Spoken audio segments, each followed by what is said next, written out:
pamoja na Katibu Wizara ya Ulinzi Mheshimiwa Patrick Mariru. Kwa heshima nitaomba tubaki tukiwa tumesimama Mheshimiwa Rais anapochukua nafasi yake kwenye jukwaa rasmi, kisha baada ya hapo tutaweza kupata wimbo wa taifa. Na niweze kuwakumbusha wale ambao wamevalia kofia zisizo rasmi waweze kuzivua kwa heshima.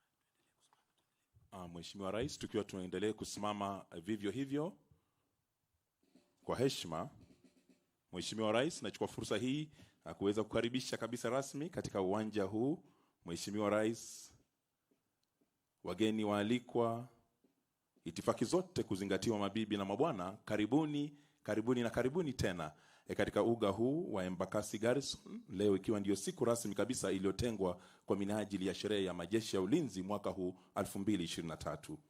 Mheshimiwa Rais, ili siku hii iwe ni yenye mafanikio makubwa na tuweze kufanya mafanisi na ufanisi unaozidi nguvu zetu, tunaweza kwa hivi sasa tunaomba kwa heshima tukaweze kumwalika Luteni Kanali Senior Imam Ibrahim Abdinur akaweze kutuweka kwenye hali ya maombi. Tuvue kofia zetu kwa shughuli hiyo.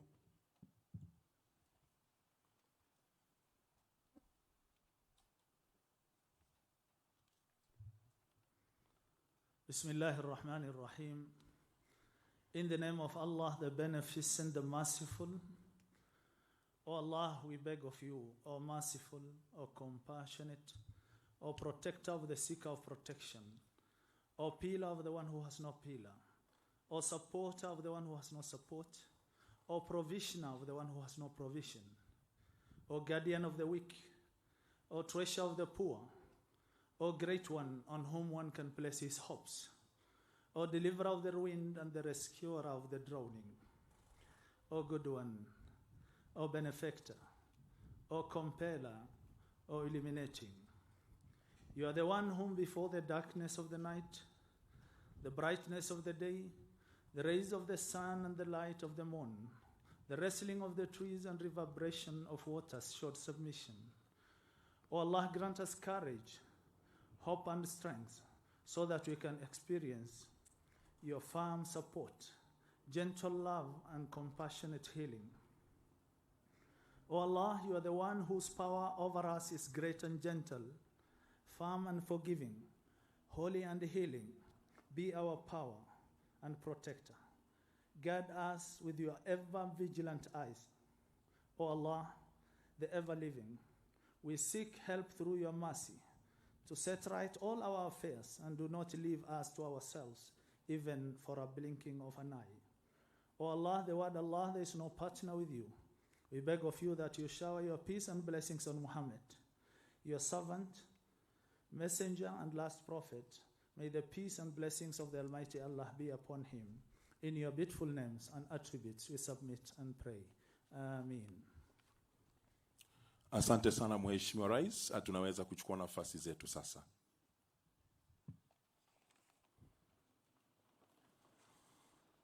Mheshimiwa Rais, siku hii ya majeshi ya ulinzi huwa inatuletea kumbukumbu nyingi za furaha na hasa ushindi ambao tumekuwa nao dhidi ya maadui wa taifa hili. Lakini wakati mwingine pia huwa tunakuwa na majonzi tunapowakumbuka wale wenzetu ambao walilipia gharama ya juu zaidi hata kupoteza maisha yao. Kinachotupa moyo ni kwamba gharama hii ya juu imetuwezesha kuweza kuandikisha ushindi mkubwa dhidi tunapoendelea na kazi zetu za kulinda taifa hili chini ya kauli mbiu kikosi kimoja dhamira moja kuimarisha usalama wa kitaifa na wa kikanda. One force, one mission, enhancing national and regional security. Mheshimiwa Rais, nachukua fursa hii sasa kwa heshima kuweza kukujuza yale ambayo yatakayojiri kwa muhtasari tu katika uwanja huu siku ya leo. Tutaanza kwa kipindi cha burudani ambapo makundi mbali yataweza kujiunga nasi na yatajulishwa kwetu yanapokuja. Kisha baadaye tutakuwa na kipindi cha hotuba ambapo ndani mwa kipindi hicho tutakuwa na sehemu ya zawadi na tunu. Atakayetuongoza na kutuelekeza katika kipindi hicho si mwingine bali ni mkuu wa majeshi ya ulinzi ya Kenya, Generali Francis Ogola. Punde tu tutakapomaliza kipindi hicho kwa kilele cha hotuba ya mgeni wetu wa heshima, tutaingia kwa sherehe za machweo ya jua. Kisha baadaye Mheshimiwa Rais ataweza kujiunga nasi katika sehemu ya upanzi wa miti. Atapanda mti wa kumbukumbu. Kisha baada ya hapo tutaweza kuwa na kipindi cha picha za makundi ambapo picha hizo zitakuwa ni za kumbukumbu kwa makundi yafuatayo. Ya kwanza kabisa itakuwa ni ya serving generals, ya pili itakuwa ni ya retired generals, ya pili itakuwa ni DFSM and service sergeant majors na retired warrant officers. Kisha baadaye tutakuwa na sehemu ya MWAC officials na selected family representatives. Kisha mwisho kabisa tutakuwa na sehemu na picha ya mwisho ya wale ambao ni the Embakasi Garrison Formation Commanders na commanding officers. Kwa muhtasari, Mheshimiwa Rais, hivyo na hayo ndio atakayojiri katika uwanja huu. Na kwa hivyo bila la ziada, moja kwa moja tunaingia kwa kipindi cha burudani. Mheshimiwa Rais, kutufungulia kipindi hiki cha burudani ni shule ya msingi ya Embakasi Garrison ambao wameweza kutuandalia poem yenye mada KDF Our Heroes chini ya utunzi wake Bi Caroline Ayepa Luvanda akishirikiana na Bi Irene Nelima Bakita chini ya uongozi wake mwalimu mkuu Bwana David Omondi. Shule ya msingi ya Embakasi, wapo mko tayari, uwanja ni wenu, tuburudike. Embakasi Garrison presents Kenya Defense Forces, our heroes. Welcome. We salute you, men and women in uniform. You sacrifice, surrender, life for our country. You got life, you fight for life. Kenya Defense Forces, our heroes forever. Somalia you go to protect our borders. Upon completion, others come back alive.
Tuwape makofi mazuri wanafunzi hao wa shule ya msingi ya Embakasi Garrison wanapoondoka hapa uwanjani. Ikumbukwe ya kwamba hawa ndio mabingwa mwaka huu wa mashindano ya kitaifa ya muziki, ukipenda National Music Festival, yaliyofanyika kule Gatuzi la Nyeri. Tuongeze makofi tafadhali wanapoondoka.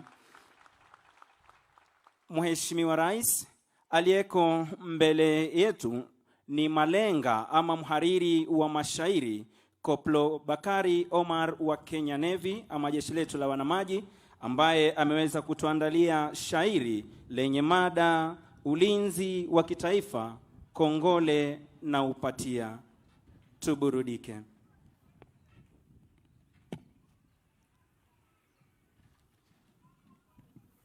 Naanza kwa lake jina Mungu wetu Rahmani, alotugea uzima wa kuwepo duniani. Hotuba leo nasoma jeshi kuliamini, ulinzi wa kitaifa, kongole na upatia, na uvaa uzalendo kwenye haki kusimama. Nilo nao ni upendo kwa walinda usalama, kwani leo ni uhondo Kenya hakuna lawama. Ulinzi wa kitaifa, kongole na upatia, jeshi la ardhini mipakani imesimama. Hakika wako makini, adui hapati mwanya, wameilinda ramani Lamu hadi Turukana, wakailinda ramani Lamu hadi Turukana. Ulinzi wa kitaifa, kongole na upatia, jeshi letu la angani mie ninavyoliona, wamefanya juu chini Kenya yetu kusimama. Anga iko salama, si usiku si mchana. Ulinzi wa kitaifa, kongole na upatia, jeshi la wanamaji wakiwemo baharini, adui hana nafasi akiwa kule majini. Fukwe wamezidhibiti mwangazani na gizani. Ulinzi wa kitaifa, kongole na upatia, pongezi kwa familia zote za wanajeshi, morali kutupatia amani bila ubishi, maombi kutuombea tunapoilinda nchi.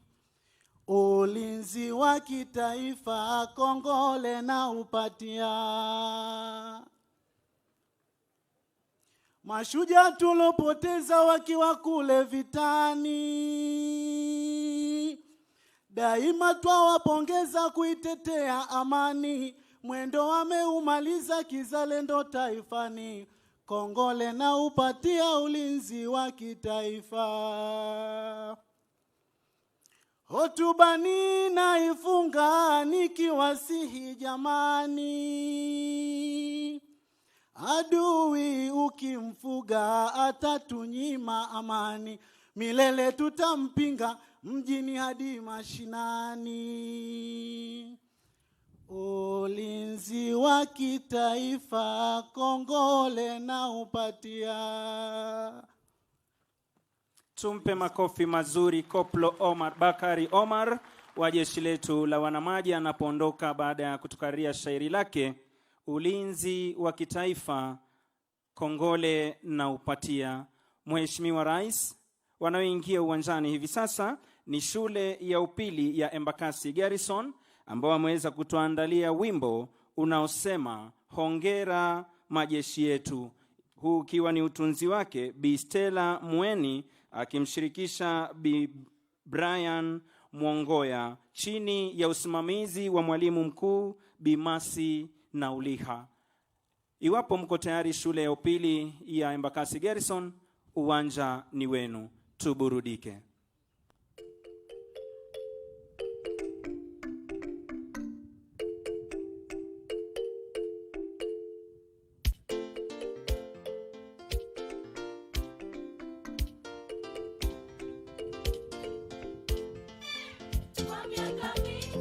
ya jitihada na kujitolea. Wanajeshi wameilinda Kenya, upendo, amani nadumu kweli nchini mwetu.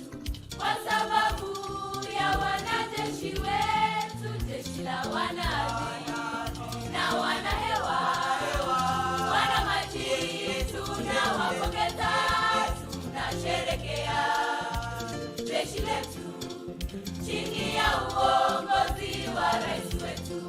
Jeshi la wanajeshi na wanahewa, wana maji, tunawapongeza, tunasherekea jeshi letu chini ya uongozi wa rais wetu. Ewe Mwenyezi Mungu, bariki kazi yao, bariki familia na pia juhudi zao. Zaidi ya yote, ibariki Kenya, nchi yetu twaipenda sana. Ewe Mwenyezi Mungu, bariki kazi yao, bariki familia na pia juhudi zao. Zaidi ya yote, ibariki Kenya, nchi yetu twaipenda sana.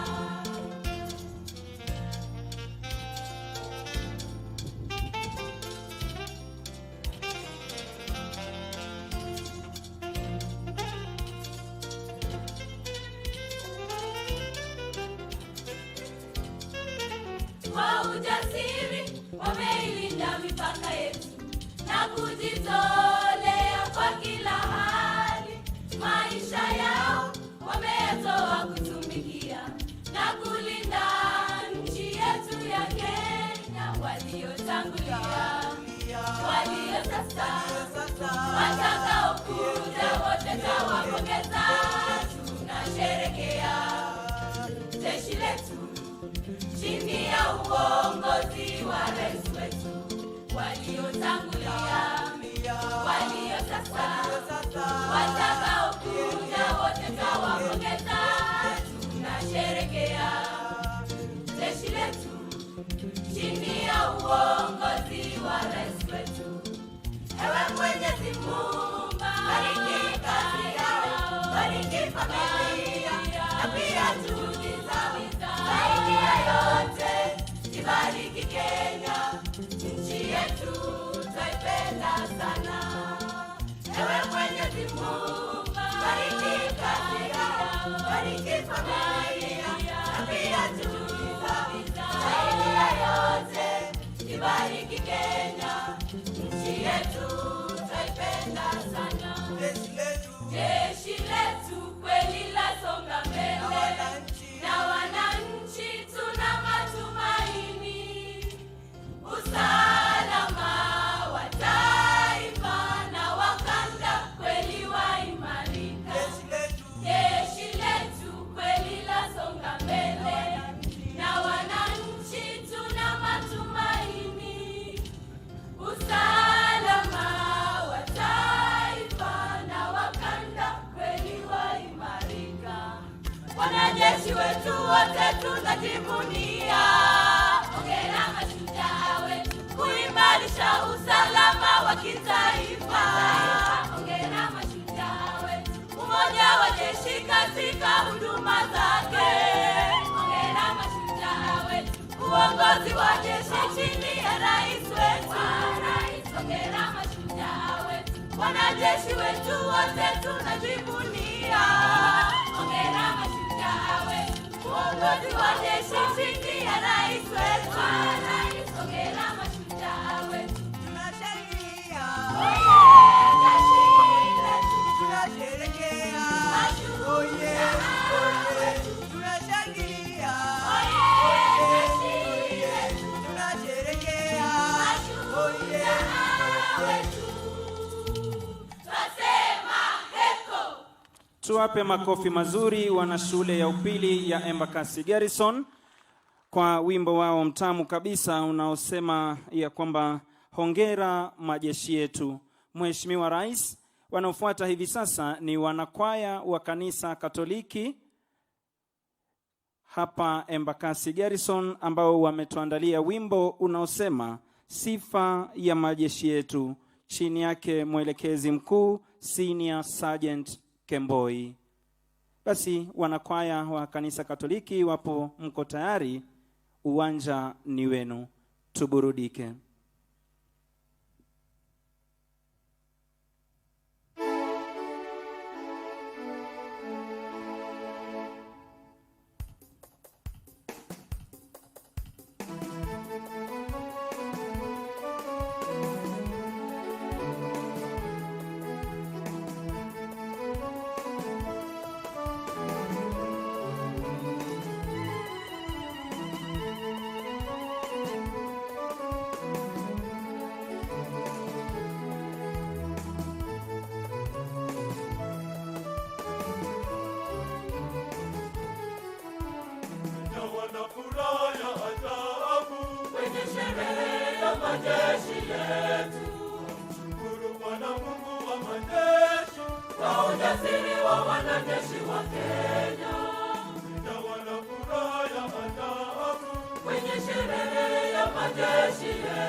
Tuwape makofi mazuri basi wanakwaya kanisa Katoliki hapa Embakasi Garrison kwa wimbo wao mtamu kabisa ambao wameweza kuandaa kwa ajili ya siku ya majeshi.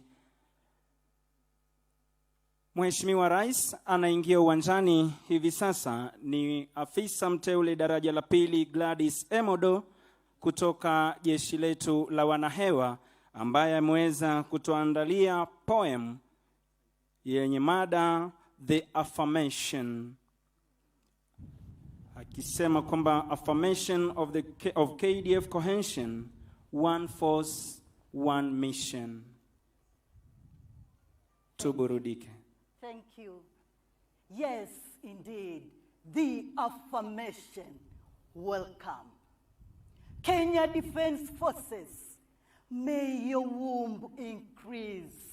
Walking through Embakasi Garrison, I picked a red rose, inscripted, one force, one mission. With my heart never weary to be part of this highly decorated force, with a much sense of belonging that pulls us all towards one mission. It has to start correct, right from our training when we are calling out the time. Left, right, 1, 2. We leave no one behind in whichever state, shape, or form. That is whom we are. Today is such a great day. This day, more than a decade ago, when September slipped into October, this one-of-a-kind day was birthed. This day is not about our suffering. That would be boring. That would be tedious.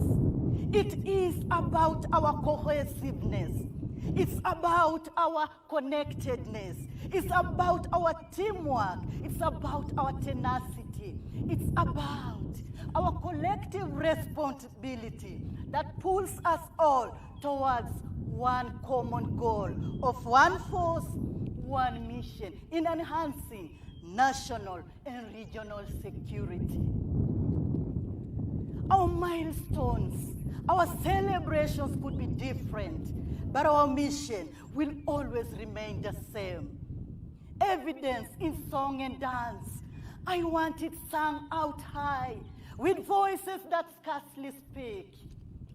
Hii jeshi mambo yetu, vitendo vyetu, sawa sawa, kazi yetu sawa sawa, bidii yetu sawa sawa, nidhamu yetu sawa sawa, morali yetu sawa sawa. Yes, indeed. Teamwork makes the dream work with one holistic and integral mission of more of we, less of me. Overcoming obstacles together towards the safety and security of our nation at the battlefront. Health and happiness of our families at the home front. When we work together, great things happen. You cover my back, I cover your back. You succeed, I succeed. We succeed. Our operations revolve around great teamwork. We rely on that man or woman on our left, that man or woman on our left to get things done. For me, honestly, it's the brotherhood. It's the pure camaraderie that is deeply embedded in our military DNA. If you know, you know. The value of a soldier can never be overemphasized. Having a great team that is motivated, that is psyched up, that is courageous, is a success to a resilient force. Thank you all for tuning in into this episode of One Force, One Mission. Happy KDF Day. Thank you. Tumuongeze makofi Warrant Officer 2 Gladys Emodo kwa poemu hiyo maridadi kabisa ambayo ameweza kuiandaa kwa ajili ya siku ya leo. Uwanjani hivi sasa Mheshimiwa Rais ni wasanii kutoka kwa jeshi letu la nchi kavu, Koplo Maganga akimshirikisha Private Momanyi ambao ameweza kutuandalia wimbo wa kutukumbusha sisi wanajeshi kwamba taifa letu la Kenya ni muhimu kushinda mtu binafsi, na wakati mwingi wakiwa kwenye shughuli zao za operesheni mbalimbali huweza kuimba wimbo huu ili kujikumbusha majukumu walionayo dhidi ya ulinzi wa taifa na shughuli nyingine mbalimbali. Tuburudike. Kenya, Kenya. One force. Kenya, one mission. Kenya, one force. Kenya nchi yetu. One force. Kenya, one mission. One force. Kenya, one mission. One force. One mission. One force. One mission. One force. One mission. One force. One mission. Nchi yetu Kenya, taifa tukufu. mama dhabiti, Kenya yetu. Kenya, hey. One force. Kenya. One mission. Kenya, hey. One force. Kenya.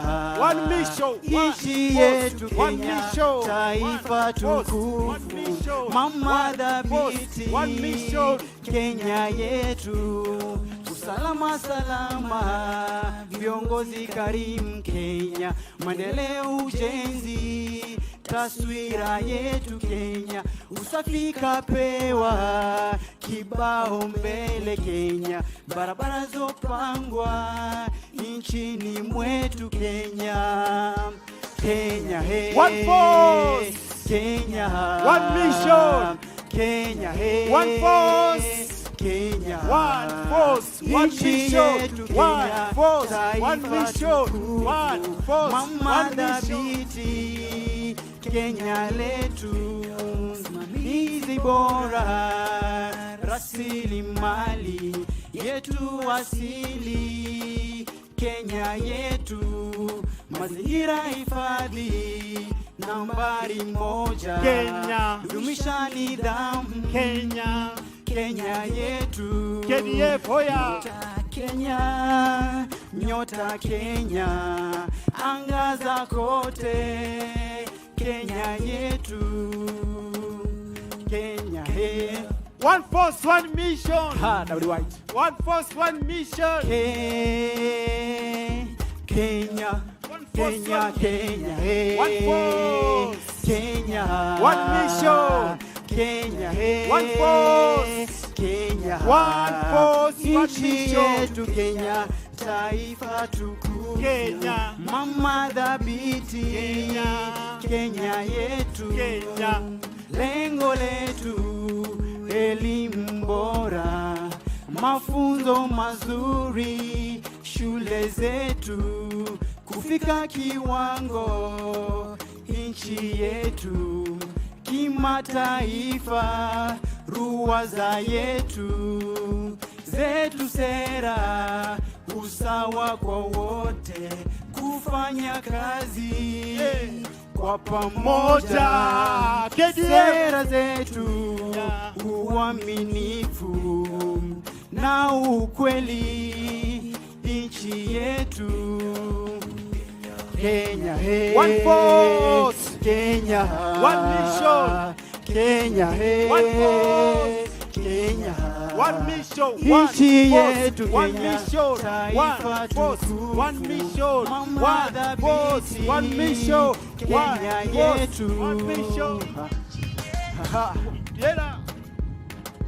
Tenga, One force, one mission. tenga, tenga, Kenya nchi yetu. One force, one mission. One Tenga. force, one mission. One force, one mission. One force, one mission. One force, one mission. One force, one mission. Enhancing national and regional security. Happy KDF Day. Makofi mazuri kabisa kwao wanapoondoka uwanjani, na makofi pia mengine tena kwa yale makundi yote ambayo yameweza kutuletea burudani siku ya leo. Na kwa kikundi hiki kinachoondoka, Mheshimiwa Rais, tunatamatisha sasa sehemu na kipindi cha burudani.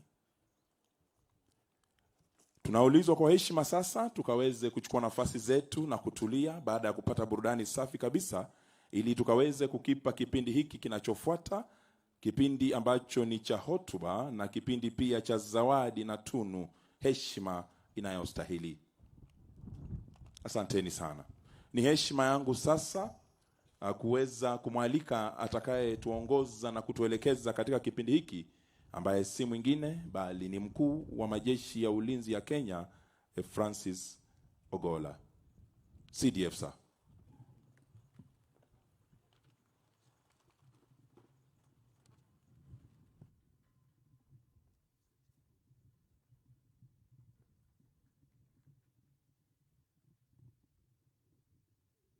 Your Excellency, before I make my remarks, we have 5 soldiers whom we would like to recognize for having performed exemplary duties in the field. I request the officer who is reading their citations to read as I escort His Excellency to award the officers their certificates.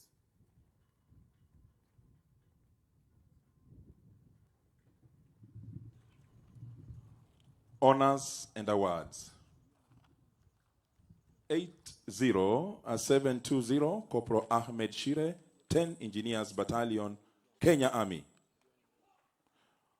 On the 1st of June 2022 at Doble, Somalia, Corporal Shire manually removed an under-vehicle improvised explosive device, UVID, after all efforts failed using a remotely controlled robotic vehicle.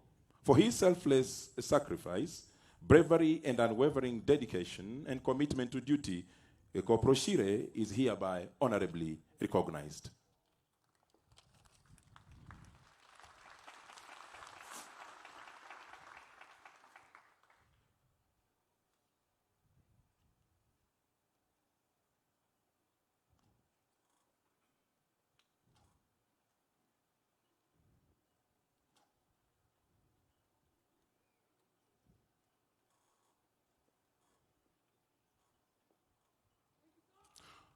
One 50875 a Trooper Laban Chirchir, a 30 SF, Kenya Army.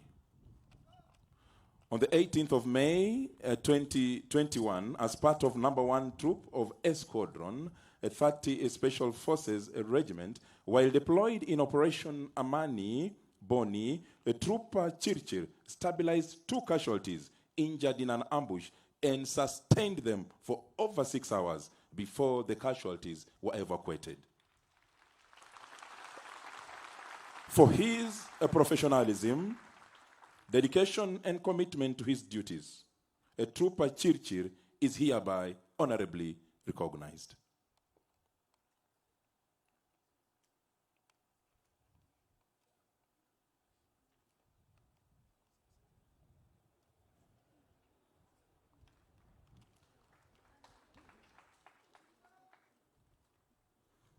One 53380, a Private John Kimodo Wanjiru, 60 Army Special Battalion, Kenya Army. On the 17th of May 2021, a Private Wanjiru helped evacuate a wounded Special Operations Ghana group by dragging him out of contact. As a result of the enemy action, he was also cut off from his team and managed to survive for 5 consecutive days while navigating through the densely vegetated Boni forest with a casualty.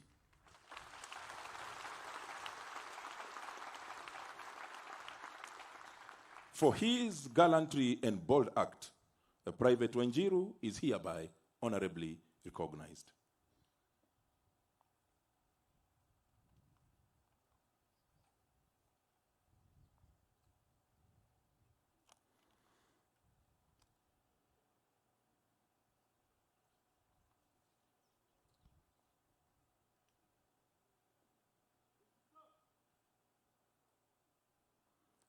One 05390, the Senior Sergeant Ibrahim Mohammed Babuya, Kenya Air Force. Over the course of his duties, Senior Sergeant Babuya has been instrumental in cross-branding of combat radio communication and actualizing the Kenya Defense Forces Command and Control System, saving substantial finances. For his dedication, initiative, and hard work, a Senior Sergeant Babuya is hereby honorably recognized.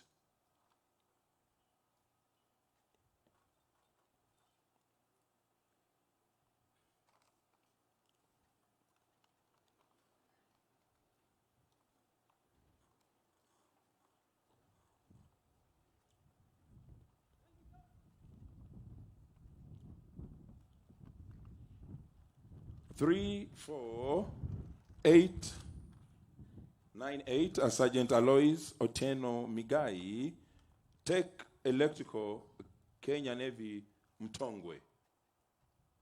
Through his initiative, Sergeant Alois Otieno ingeniously rewired various electrical equipment on board Kenya Navy ships, thereby saving the Kenya Defense Forces substantial finances.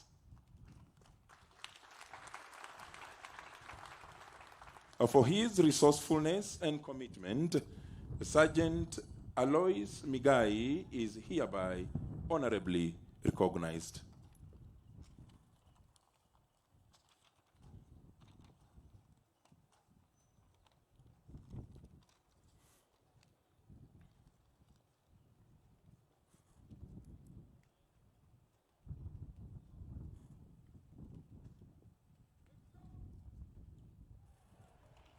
Thank you, Your Excellency.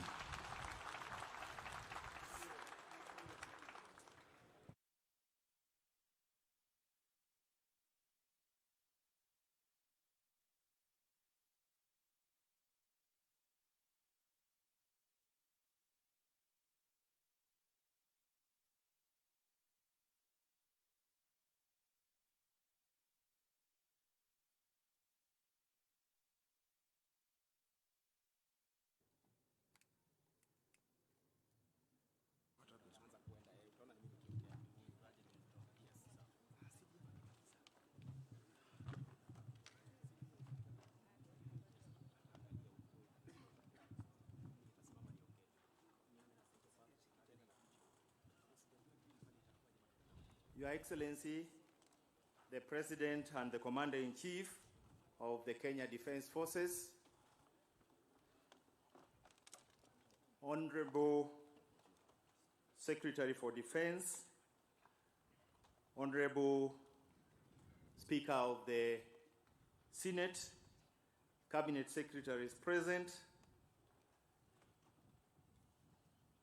Principal Secretaries present, Vice Chief of Defense Forces, Service Commanders, General Officers, serving and retired, and I wish to recognize the Chief of Defense Forces retired who are here with us today. I recognize the immediate Chief of Defense Forces, General Kiboshi. Next, I recognize General Mwadede, and I recognize General Karangi. Very soon, when I'm gone out of this office, somebody will recognize me when I'm seated there.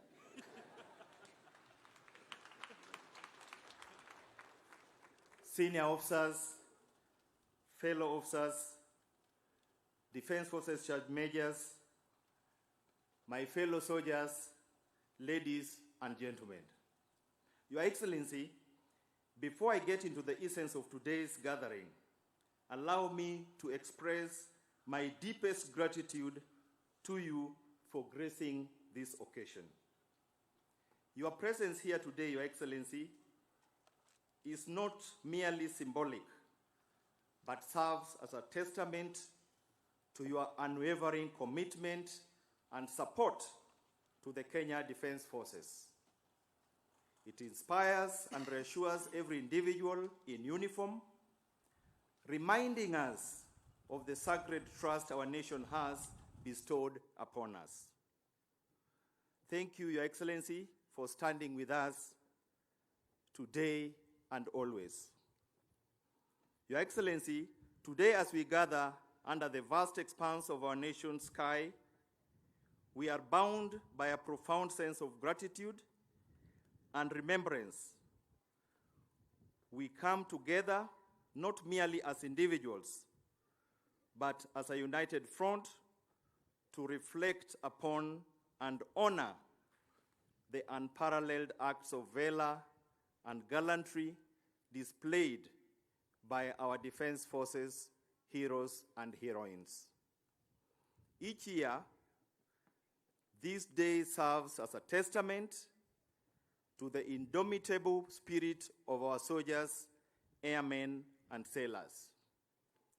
Our observance of KDF Day is not a recent tradition.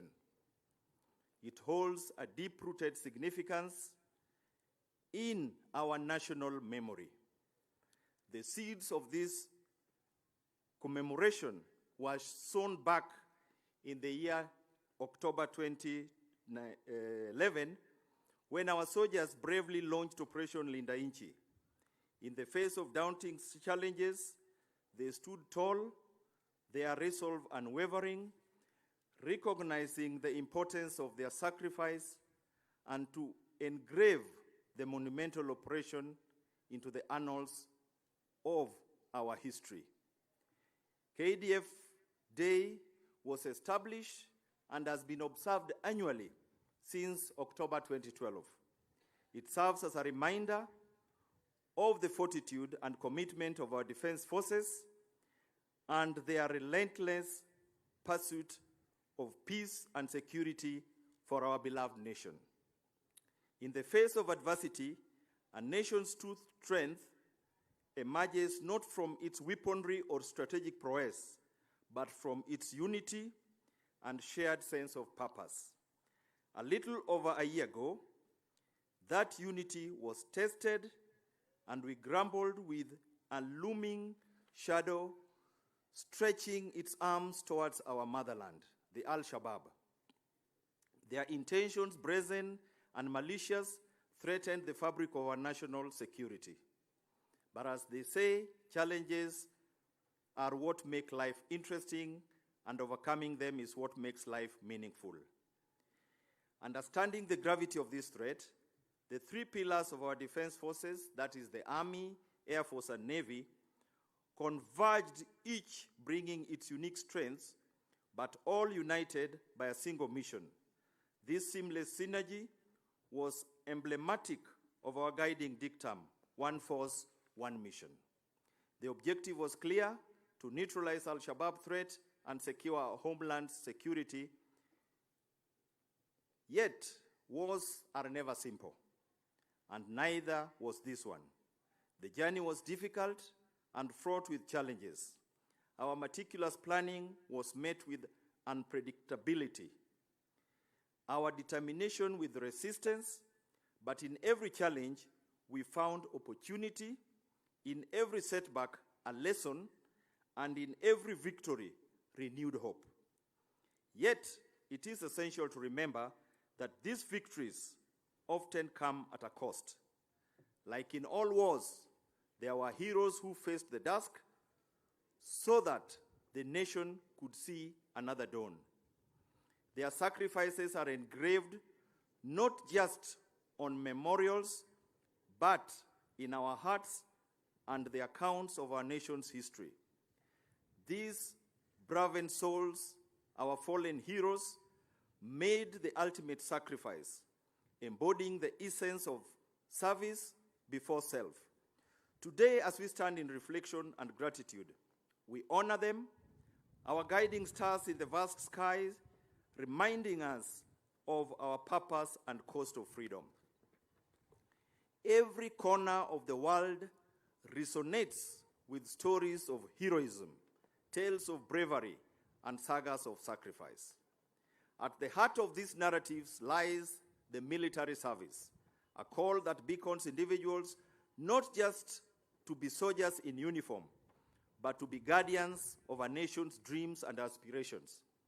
Responding to this call is not a mere act of enlisting, but an embodiment of ideals that few can truly comprehend. It is a commitment to sacrifice, a promise of self-denial, and an unwavering display of patriotism. The very essence of military service is bound in the promise to stand as the bulwark against tempest that threatens our homeland, come what may. Kenya, with its vibrant history and dynamic future, has been nurtured by its sons and daughters who have understood this call and have chosen to stand between their peaceful homeland and the perils that lay beyond their borders. Our mission as the Kenya Defense Forces is unequivocally clear. We stand as the guardians of our nation's sovereignty and the territorial integrity, ensuring that every inch of our sacred land remains untouched, unharmed, and unyielding to threats. As we navigate this complex tapestry of global geopolitics and an ever-evolving security landscape, our commitment remains unshaken. We evolve, we adapt, but our core objective remains unchanged. Our eyes and ears are forever scanning the horizons, ensuring that our strategies and capabilities are not just responsive, but proactive to any challenges to our national sovereignty. For in the end, our nation's boundaries are not just lines on a map, but a testament of our history, our culture, and our shared destiny. Your Excellencies, ladies and gentlemen, in an era where fog of war grows ever more complex and the theater of conflict becomes increasingly intricate, the bedrock of our esteemed military service remains its commitment to professionalism and ethical conduct.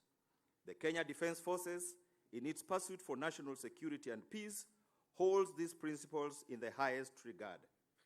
Our training does not merely prepare us for battle, but instills in us a code that upholds the sanctity of life, the respect of adversaries, and responsibility to protect the innocent. Every operation we embark on, every mission we undertake is executed with laser-focused precision to minimize the touch points of conflict and prevent undue civilian casualties. For in our books, victory isn't merely overpowering an adversary, but doing it with honor and integrity. But in underlying this professional and ethical commitment is a foundation of underlying dedication. Dedication to our motherland, dedication to the ideals we stand for, and dedication to the sacred trust placed upon us by the people of Kenya. Our resolve, particularly when it comes to matters of national security and territorial sanctity, is unwavering. In the face of challenges, be they threats or covert machinations, KDF stands firm, resolute pillar against the winds of adversity.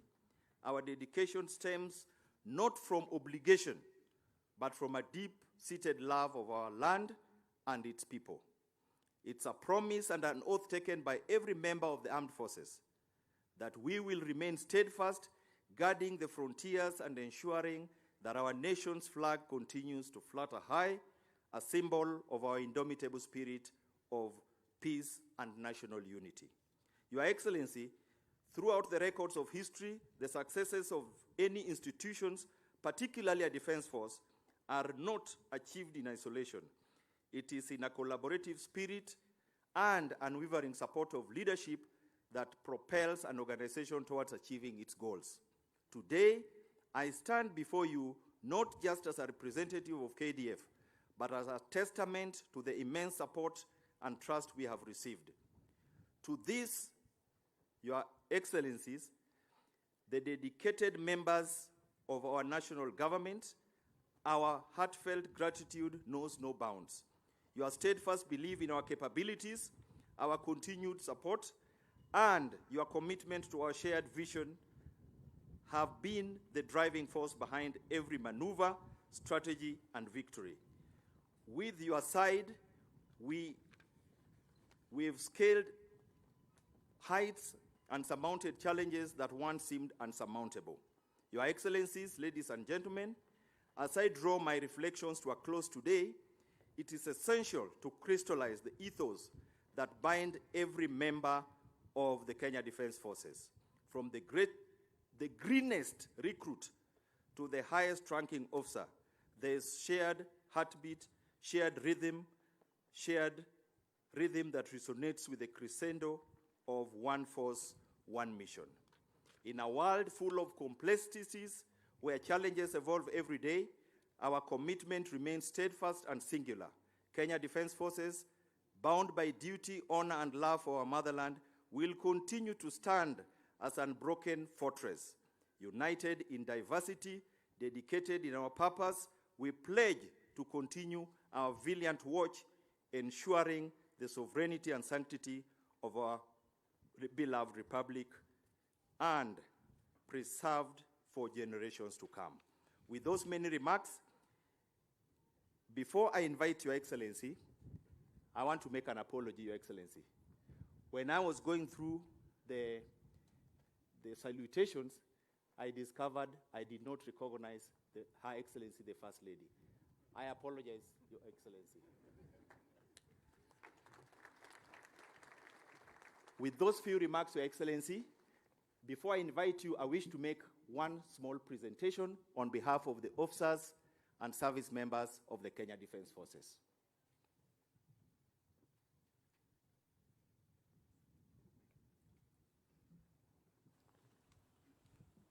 Your Excellency, sir, we present this pencil fine art drawing to you on the occasion of the 12th commemoration of KDF Day and on behalf of Kenya Defence Forces Fraternity under the theme One Force, One Mission, Enhancing National and Regional Security. This drawing is by Sergeant Joseph Ngugi Mwaura, who joined the military in November 2013 and is a Fitter General at the Kenya Air Force Defence Forces Technical College here at Embakasi Garrison.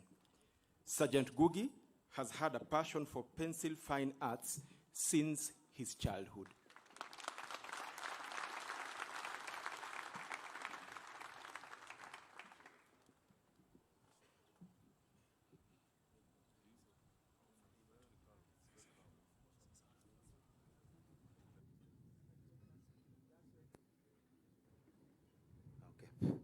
With that, Your Excellency, it is now my honor and privilege on behalf of the officers and service members of the Kenya Defence Forces to invite you, Your Excellency, to speak to your officers and servicemen. Your Excellency, the President. Thank you very much, General, and please let's take our seats.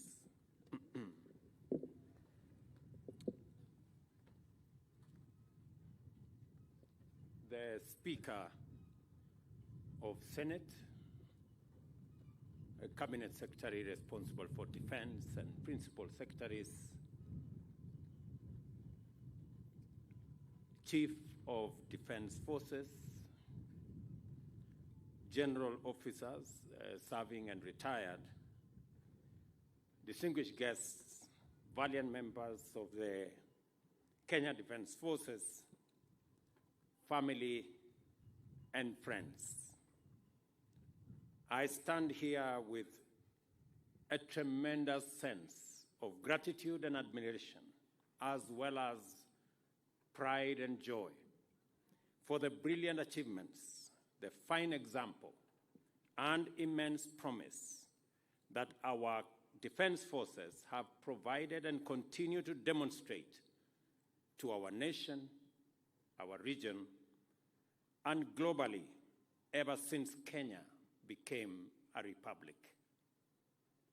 In a world that has entered a sustained period of unprecedented complexity and dynamism, with rapidly mutating threats and challenges, as well as complicated and demanding opportunities, our defense forces have played their part of establishing, maintaining, and enhancing security and stability, which are the foundation on which progress rests with excellence. The performance of our economic engine in our nation reflects the confidence of investors, entrepreneurs, and workers in the sustainability of our national security and stability. Capital, both financial and human, thrive under stable and secure environments. Unstable and insecure places are poor and underdeveloped, while secure and stable ones are prosperous and advanced. It is for this reason that we understand and appreciate the position of our Kenya Defense Forces as the foundational institution of our bottom-up economic transformation agenda.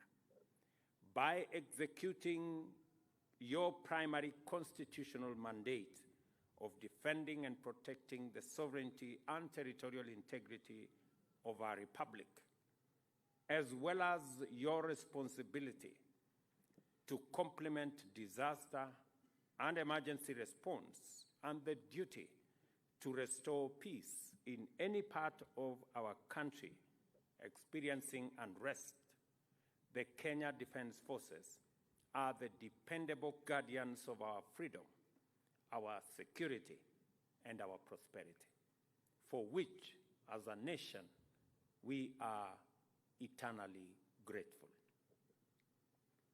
It is therefore quite encouraging that in performing your roles, the Kenya Defense Forces exemplify the best Kenyan values and principles while at the same time defending them in the best way possible. In every operation throughout the country, our officers have inspired Kenyans of many generations with their professionalism, integrity, courage, honor, and providing a much-cherished model for many generations of Kenyans with their value-based and purpose-driven perspectives. In so doing, our defense forces have accomplished much more than defense and security. They have crafted a fine legacy that transcends success and defines true patriotism, unity, perseverance, resilience, and most importantly, discipline.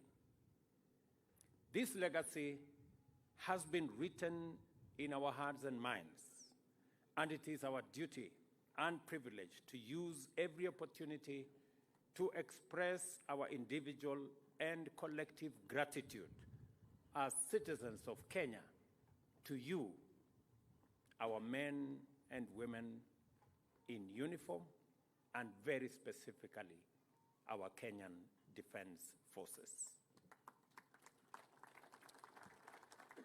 On behalf of the people and government of Kenya, I stand here to thank you for your many noble sacrifices, silent labors of love, quiet heroism, and unseen effort on all our behalf.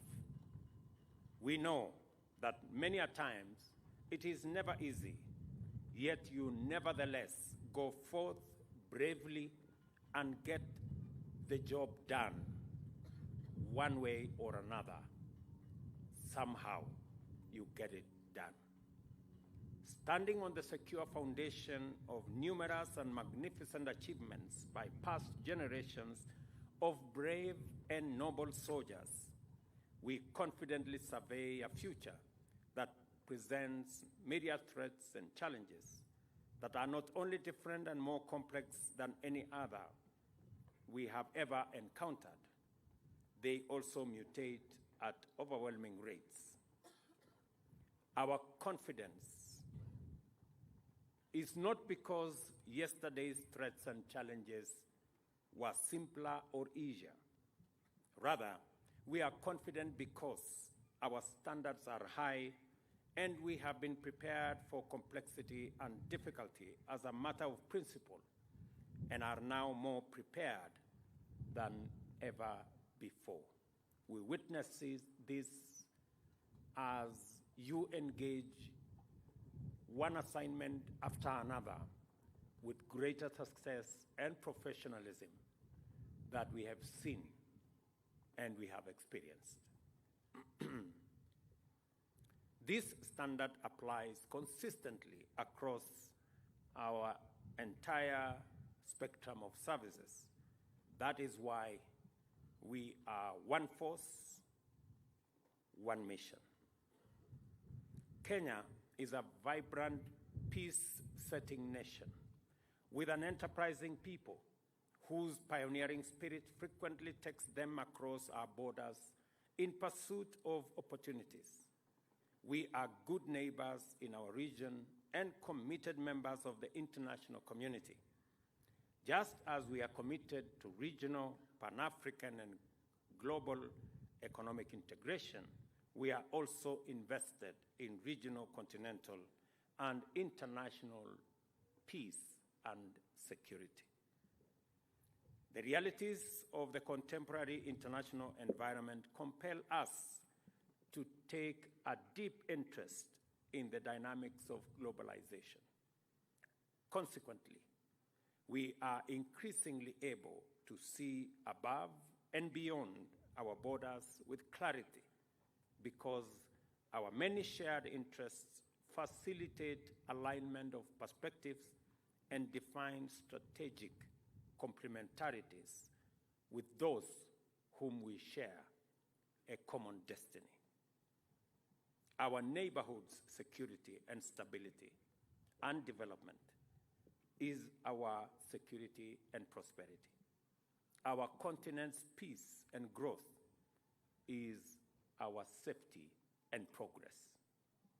Working together, therefore, is strategic common sense at all levels.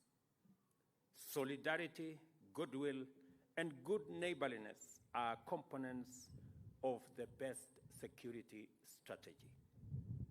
This understanding drives our spirit of peacemaking, peace-building, and peacekeeping, and the standards of performance which have earned our defense forces respect locally and abroad. Our involvement in peace initiatives beyond our borders has not only made Kenya a strong diplomatic peace and security brand, they have also enhanced both our capacity and profile while intensifying the momentum of our regional unity and integration efforts. Since attaining independence, Kenya has matured into a modern, thriving, competitive, and diverse economy, chiefly because it is a place of stability, peace, and security, which guarantee an environment for democracy and peace, innovation and enterprise, while attracting investments from both near and far. Our region is a formidable melting pot of opportunity, while our continent is the young green continent of the future. We have a duty to make our contribution to every effort to establish the necessary foundational conditions for industrial takeoff and economic transformation, the most critical of which is security. In that sense, the Kenya Defense Forces are guarantors of a prosperous future of opportunity, unity, and prosperity at home, in our neighborhood, and also abroad. It must continue to undertake and guarantee conflict resolution, knowledge sharing, capacity building, and other joint projects to enable all countries in our region and continent to march forward into an abundant tomorrow with confidence and strength. The achievements we are celebrating today have by no means been achieved with ease. This commanding advantage, or this commanding vantage from which we project the inspiring prospects of an abundant future, was reached through honest labor, difficult progress, and patient struggle. The path to the present moment is paved with heroic sacrifices of the most selfless order. Let us all, therefore, remember those who have fallen in the line of duty and honor the ultimate sacrifice they have made in the cause of humanity, solidarity, national sovereignty, peace, and security. We must, and let me say again, we must never take it for granted.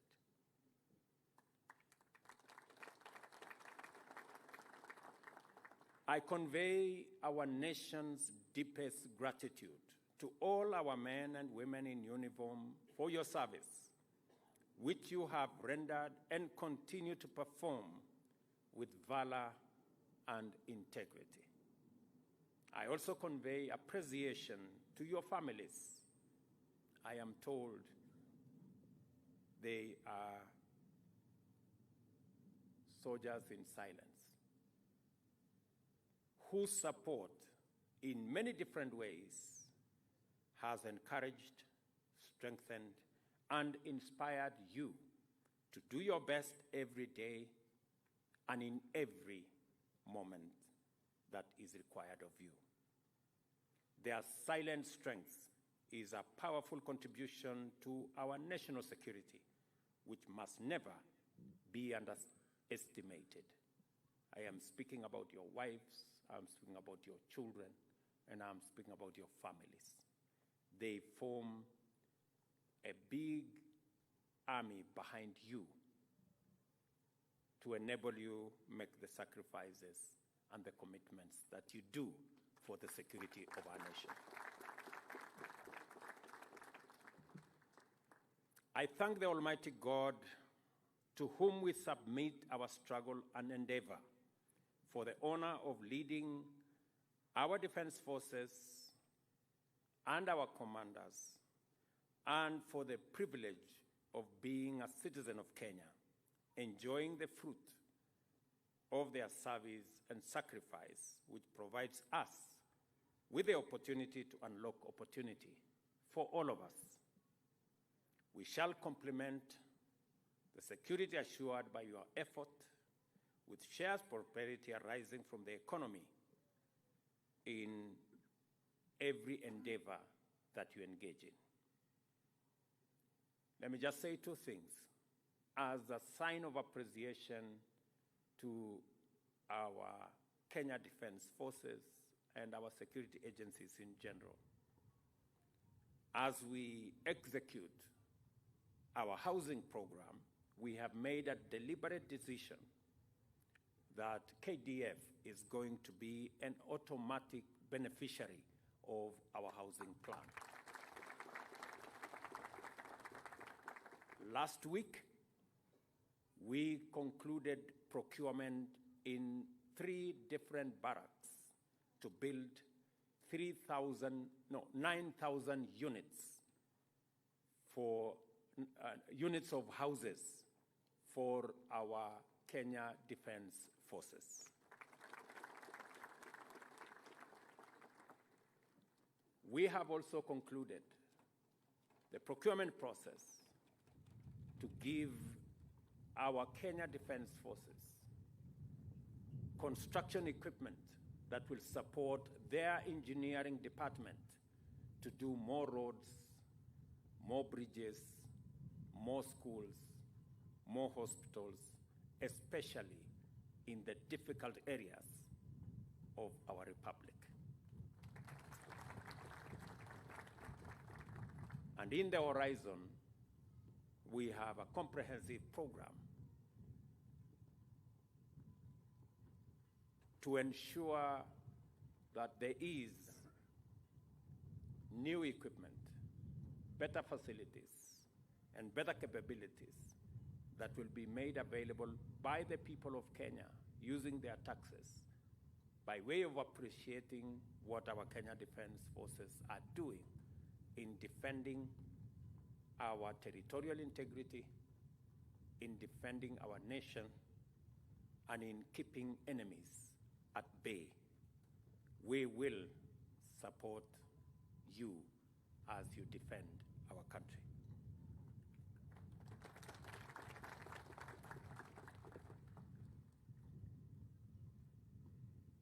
Let us therefore stand together and stride into the future with the confidence that we reinforce each other to do the best and take Kenya forwards. I wish you all a happy KDF Day, a prosperous and great year that is coming to an end, and a great future in all your careers. Thank you very much. God bless you, and God bless our great country, Kenya. Asanteni sana. Basi niombe Mheshimiwa Rais tuweze kuketi kwa ruhusa yako tunaposubiri gwaride ama sherehe za machweo ya jua. Senior Drum Major, iwapo uko tayari, tafadhali uwanja ni wako. Beating of the retreat by the KDF band.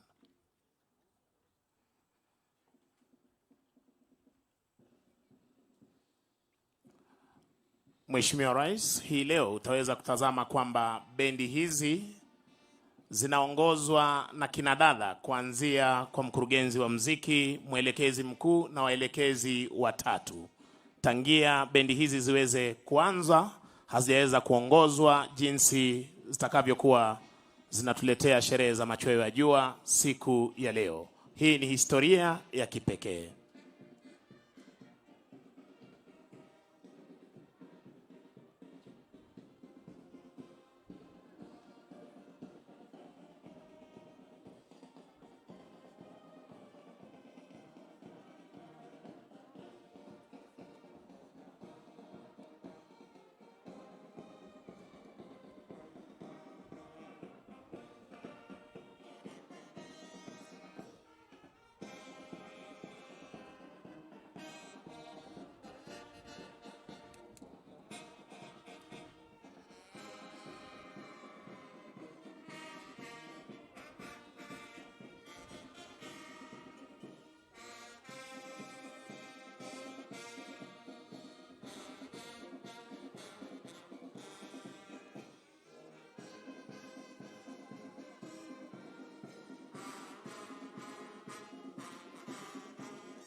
Mheshimiwa Rais, unavyotazama hivi sasa, mkurugenzi wa mziki Luteni Shalin Wamuyu akiweza kuchukua nafasi yake hivi sasa, tayari kutekeleza majukumu yake siku ya leo.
Mheshimiwa Rais, niombe kwa heshima tuweze kusimama kwa ajili ya wimbo wa Injili, wimbo wa kushusha bendera, wimbo wetu wa taifa na wimbo wa Jumuiya ya Afrika Mashariki.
Naam, hivi sasa mwelekezi mkuu wa bendi hizi, afisa mteule daraja la kwanza Mary Ekiru, akija kumwomba kwa heshima Rais wa Jamhuri ya Kenya idhini ya kuondoa bendi hizi uwanjani.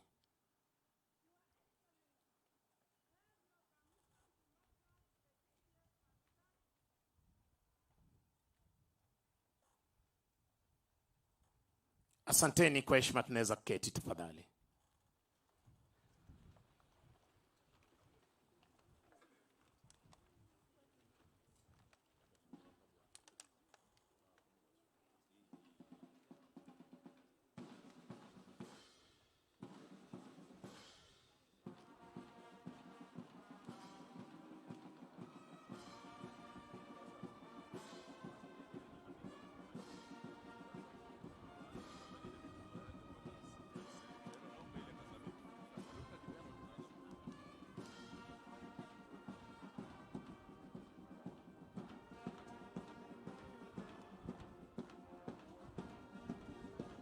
Mkurugenzi wa muziki jeshi letu la nchi kavu, Luteni Shalin Wamuyu, akiondoka hivi sasa baada ya kutekeleza wajibu wake mchana wa leo.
Asante sana Mheshimiwa Rais.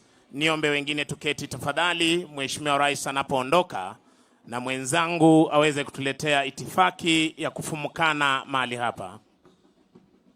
Naam, asante sana.